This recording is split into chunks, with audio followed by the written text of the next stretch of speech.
The Enchanted Forest. Once upon a time, in a land far away, there was a village named Ildria, nestled at the edge of the Enchanted Forest. Ildria was a place of peace and harmony, where people lived in close connection with nature. The villagers spoke of the forest with reverence and awe, for it was said to be home to magical creatures and ancient secrets. The heart of the village belonged to a young woman named Alara. She was known for her kindness and her deep connection with the forest. Every morning, she would venture into the woods to gather herbs and flowers, singing softly as she walked. Her songs were believed to have a calming effect on the creatures of the forest, and they often accompanied her on her journeys. One day, as Alara wandered deeper into the forest than she ever had before, she stumbled upon a hidden grove. In the center of the grove stood a magnificent tree, its trunk wide and its branches stretching towards the sky. The tree was unlike any other she had seen,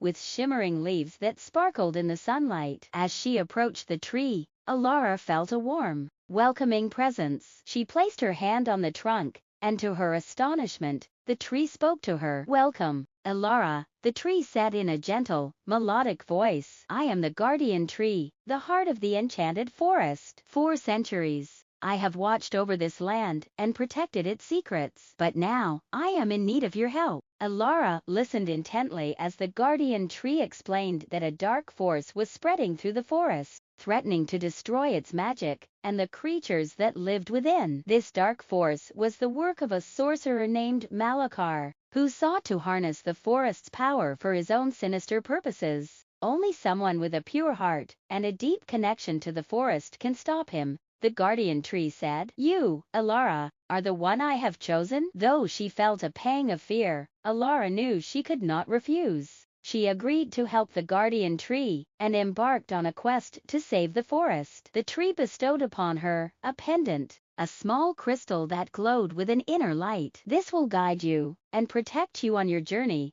the guardian tree said. Alara set off into the forest, her heart filled with determination. As she traveled, she encountered various magical creatures who offered their assistance. A wise old owl named Athener provided her with knowledge about the forest's history and the nature of the dark magic. A mischievous sprite named Lumina offered her light and guidance through the densest parts of the woods. Even a timid fox named Brindle, who was usually wary of humans, decided to accompany her, providing companionship and support. As they ventured deeper into the forest, the signs of Malakar's influence became more apparent. The once vibrant and lush landscape grew dark and twisted. Trees withered and streams ran dry. The air grew heavy with an unnatural silence. One evening, as the group set up camp by a dying river, Athener spoke of a powerful artifact that could aid them in their quest. "There is a crystal hidden deep within the Cavern of Echoes," he said.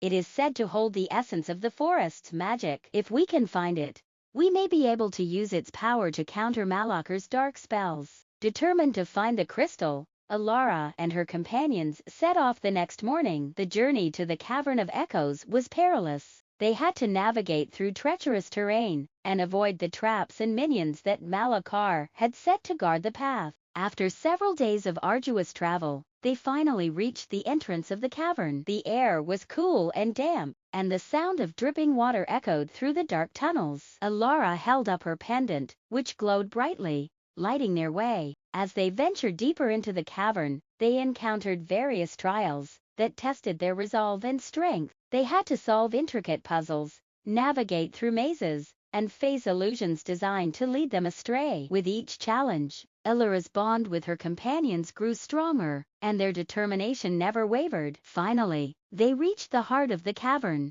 where the crystal lay on a pedestal, surrounded by a shimmering pool of water. The crystal radiated a soft, pulsating light, filling the chamber with a sense of hope and warmth. Alara carefully approached the pedestal and reached out to take the crystal. As her fingers closed around the crystal, the ground shook, and a booming voice echoed through the cavern. "Who dares to take the heart of the forest?" Malakar's voice was filled with anger and malice. Alara and her companions turned to see the sorcerer standing at the entrance of the chamber, his eyes glowing with dark power. He raised his staff, and dark tendrils of magic shot towards them. Athener and Lumina quickly formed a protective barrier around Alara, shielding her from the attack. With the heart of the forest in her hand, Alara felt a surge of power coursing through her. She raised the crystal, and a beam of pure light shot out, countering Malakar's dark magic. The cavern was filled with a blinding light. As the two forces clashed, "Your darkness will not prevail, Malakar," Alara shouted, her voice filled with determination. "The forest will not fall to your greed and corruption." The battle was fierce, but Alara's resolve never wavered. With the combined strength of her companions and the power of the heart of the forest, she managed to push back Malakar's dark magic. The sorcerer let out a scream of rage and pain as the light overwhelmed him, banishing him from the forest. With Malakar defeated, the cavern returned to its natural state. The dark magic dissipated, and the crystal's light filled the chamber with warmth and serenity. Alara and her companions made their way back to the guardian tree, bringing the heart of the forest with them.